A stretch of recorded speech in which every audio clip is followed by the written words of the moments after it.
Calendar's approved. It is a light agenda tonight. We don't have any public hearings, decision or action items, no discussion or information items. We move on to reports. Any reports, Commissioner Thompson? No.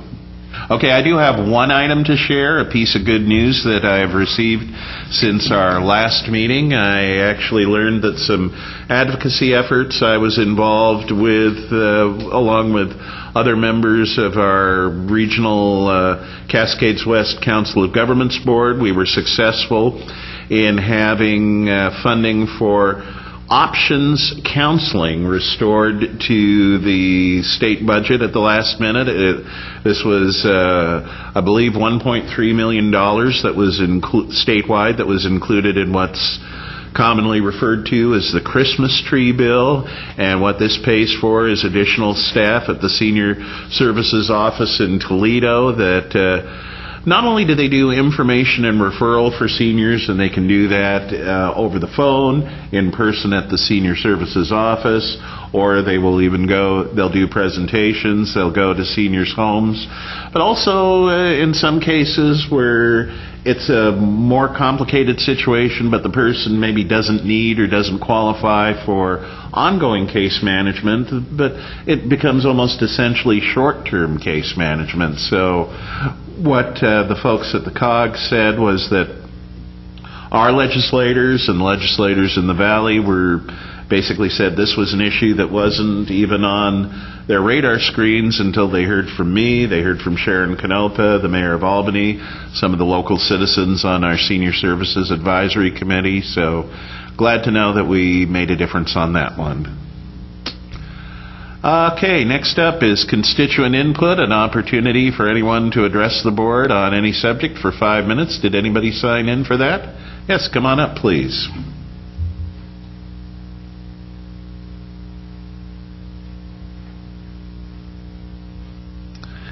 And if you could state your name for the record.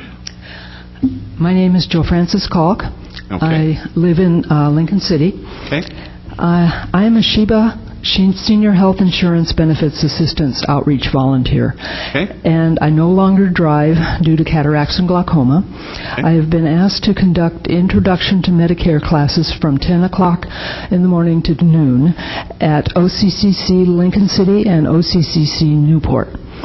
To get to the OCCC Lincoln City class, I board the Lincoln City Loop bus at the North IGA store at 8:17 a.m., arriving at OCCC Lincoln City at 8:41 a.m. for a 10 o'clock class. Coming back after the class ends at noon, I take the 1:17 p.m. bus, arriving at the community center at 1:37. Thus, it takes me about 5.5 hours for a 2-hour class. To get to the OCCC Newport class, I checked with Lincoln County Transit, and if I left Lincoln City Community Center at 7:14 a.m., I could be at the OCCC Newport about 9:33 a.m. However, I would not be able to get back to Newport City Hall in time to catch the 1:45 p.m. North County bus. The next Newport Loop bus from OCCC Newport afternoon is at 1:30 p.m. and doesn't get me from OCCC Newport to Newport City Hall until 2:39 p.m. and the next North County bus after 1:45 p.m. is at 6:05. But the Lincoln City Loop bus stops running at 5:43. I'm requesting that you add at least one more bus to each of the loops, and to try to fill in that blank, that gap between 1:45 and 6:05 on the North County bus, so that those of us who require it for our work or volunteer have more of a chance to do what we need to do. And please let me know if there's some way I can help with this. Thank you. Well, I appreciate you bringing that forward. In addition to talking to us, I hope maybe you you've already spoken to Lincoln County Transit, but I think I would encourage you to talk to the City Council here as well, because the Loop Bus is in part funded by the city. It's a partnership between the city and the county, and if I think if they hear from enough folks that they would like to see expanded service, that would be something that would probably potentially lead to a decision to increase the availability of the service. I know, this is really about the only complaint that I ever hear about the bus service, is that we just don't have the frequency of service that would really be convenient for a lot of people. I mean, Commissioner Thompson, I think you remember, and probably a lot of folks who've been around here remember, literally probably 30 years ago when the bus consisted of one van that moved around and offered service in different parts of the county each day of the week. So the system has grown tremendously since then, but we have been, I think Cinda, if she was here, would say her expansion has been cautious, and it's based on the funding being sustainable. So, Bill, you're misstating. I'm old enough. I remember when there was only one bus that came through here. It was a Greyhound bus. Well, yeah, actually, you probably remember when people were getting around on Flintstone cars. I used to ride that bus quite a bit. So the Greyhound, yeah. I mean, you just caught it, and it came up the coast and made its stops, and then it kept going on to Portland. And it was a coast-wide bus. And it was actually not that long a time, but you had no options except for that one route bus. Yeah. Well, I think I'm glad you came forward, and like I say, I would encourage you to talk to the City Council as well. I don't know if there's anything in specific that we can commit to at this point, but it's good that people come forward, because I think as we have a population that continues to age, we're going to have more and more people, either who, through necessity of health, economics, or just by choice, aren't going to be able to drive anymore. And so, again, I think the demand for transit services, it has increased. It's going to continue to increase. I know it's not a comfort in your situation, but I talk to people in other parts of the state, in other rural areas, and frankly, they're amazed that we have the level of service here that we do. It's much greater than most rural areas of the state, but again, when you're having to spend 5 hours for a 2-hour class, I can appreciate the frustration. Well, as the problem lies in how many. If you can show you've got ridership during those hours, it's a lot easier to sell. If there's any way you can figure out how to show you've got that many people that are going to use it in that hours, that's the factor. I mean, we can't run a bus for one person, but if you can prove there's a necessity, I'm sure it'll be a lot easier to sell. All right, so are you asking if someone works, uses the bus to get back and forth to work, and needs it at a particular time? Is that what you were? Well, I'm saying, that most people get off at 5 o'clock or something like that, and that's why that late bus is set up like that. We need to show that there's enough ridership in those intermediate hours, but take it up with Cinda. I sympathize with your problem, believe me, but we need to have ridership. Okay, thank you. All right, thanks for being here. Anybody else under public comment? Mr. Robertson, come on up. And we know you, but for the record and for the audience, if you'd introduce yourself, please. My pleasure. My name's Paul Robertson. I'm the manager of the Devils Lake Water Improvement District here in Lincoln City. Offices at the Oregon Coast Community College North Campus. Yes. First off, I just wanted to thank you, Commissioner Hall, for coming up. It's been a couple months ago now. We'd take a tour on the boat. We had a very pleasant afternoon together on the lake. Indeed, and I would extend that invitation to Commissioner Thompson and Commissioner Hunt, and to county staff, directors and such too, that might be interested in seeing the perspective of the lake, which I'm glad to see. A couple fine gentlemen here from our county, so thank you for that. I did also want to recognize the county's efforts in developing a buildable lands inventory for Devil's Lake, or the backside of the lake, the urban growth area of the backside of the lake. I want to thank the county planning department, and particularly Wade Radomski, whose efforts were involved in that. And then I do just want to just kind of draw your attention to upcoming, where I see opportunities and needs, and a lot of that has to deal with sewering the lake, septic systems around the lake, and improvements that we can jointly work together, hopefully, and of course with the city. Part of that is finalizing an urban growth management agreement. I know that you have a draft that has been worked on to some degree. I think there's probably some opportunities to incorporate additional protections for the lake within that. I do note that there are certain actions affecting Devil's Lake that you're both to consult each other on. Might be nice to define that a little better. What type of actions, what that might include. I think that might be an opportunity there. And then the last thing I wanted to mention is I sit on the bacteria technical working group for the TMDL, which is the total maximum daily load for your mid-coast, which of course we're in. For the audience, TMDL is basically a maximum amount of pollutant that you could put in a water body without further degrading those water bodies. Devil's Lake is listed for chlorophyll A, which is green algal, basically anything green in the water, as well as pH, also an indicator of blue-green algae blooms. But which of course is your jurisdiction as well.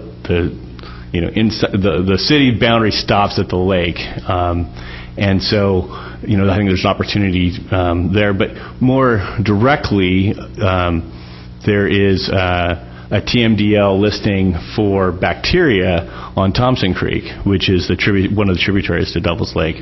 That is, specifically, obviously, in the county as well. And I think there's going to need to be some activity in that watershed to promote bacteria compliance. Thompson Creek's not the only one.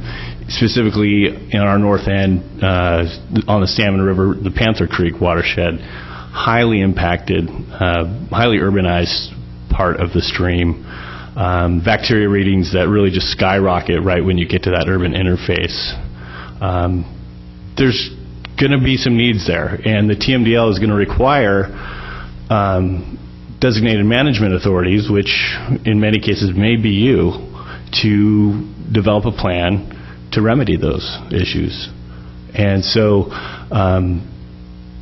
that's, I think, something you should be aware of and look for it. And I know staff sits on those, the LSAC, the larger working group the larger group that the TWIG is part of. So I know it's not your first time, but I just figured it makes sense to bring that forward, because if the case is that you are named the designated management authority for, say, that Panther Creek section and or Thompson Creek sections, well, then there maybe is a solution that needs to be, well, there's going to have to be a solution, because it'll be part of the requirements under DEQ. And a septic inspection program could go a long way to at least identifying failed systems, whereas it's difficult to assess a system when you really can't even get close to the property. Even if you can get on the property, if all you have is a scratch and sniff test kind of opportunity, you're pretty limited in the way you can assess if in fact that system's failed. And I think that that's what needs to be incorporated long term, and likely just throughout the county. And that might just be the tough bullet to have to swallow at one time, particularly because this isn't just about Thompson Creek. It's not just about Panther Creek. It's about all watersheds in Lincoln County, which you, of course, have the jurisdiction over for the septics. So a lot of responsibilities. I just wanted to point out some of those, and thank you for your time and service. Mr. Husing, he gave me the high sign. Maybe he wanted to respond or follow up. Okay. Okay. So this meeting's going to go until 9 now. Now, you've been teaching Mr. Husing well the value of brevity. It's been a long day. Yes, Anno Husing, Planning Director. Yes. Just as a FYI for Paul and again acknowledge your leadership on getting the buildable lands inventory going, and it's a good first step, at least looking at some of those issues, and glad it's done, and then we need to digest what that's telling us. But with respect to the TMDL and Panther Creek, we've had, as indeed we have certain responsibilities. We're working with DEQ. We've had 2 or 3 meetings with them. They will be Department of Environmental Quality is ready to sit down with us, with our staff, and go through some of the septic files for the Panther Creek area, and really together work out how we at least look at those things. So those kind of conversations are already happening, and what's key is to have, something that will yield some good information, so if there are problems, we could diagnose what they are and develop some coherent strategies to address them. So let me give us 2 bits into this thing, because I worked on the Oregon Salmon Plan, which is basically not about salmon, it's about clean water. And if you remember back then, you get into this thing, it isn't just out here in rural area, and that's what I'm afraid may happen in the legislature. They're going to expect us to pick up some form of the finances for this. This issue goes into the urban areas in Portland, that in their effluent runoffs and all kinds of things like this, and this thing is going to require some big bucks. It's not just down here at Devil's Lake or Panther Creek. It's all over the state, and it's in the major cities. In order to really accomplish this, we may have authority, but there's going to have to be some major grants of some kind to flow through to really solve the problem. I'm always worried when I see something like this get started, and all of a sudden, and I think we need to go there, but the rural parts of the state are going to be expected to clean up their part of it. The urban part of the state won't clean theirs. And if it's not going to be statewide, then we're still going to lose the problem.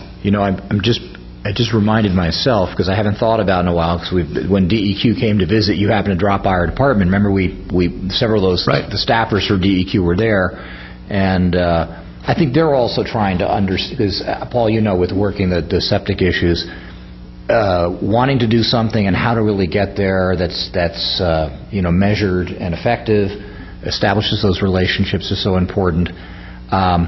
I think there was, Commissioner Thompson, an earnest conversation in the Capitol about providing, especially means-tested help for certain individuals to, do septic repairs. And I think, again, from talking to DEQ, it doesn't take very many failed septic tanks to really create that kind of bacterial spike, and we know pretty darn sure they're anthropogenic in nature. So, actually, I think we've begun the very kind of process with them, being responsive to our role in the TMDL process, and so I'm looking forward to. And I think, remember, Commissioner Thompson, when we were having those conversations with David Waltz and some of their folks, that it was very much, I felt like it was going to be a targeted discussion. It wasn't going to be sweeping. It wasn't going to be something that just was, landscape in general. It was going to be really trying to identify those problem spots and addressing them.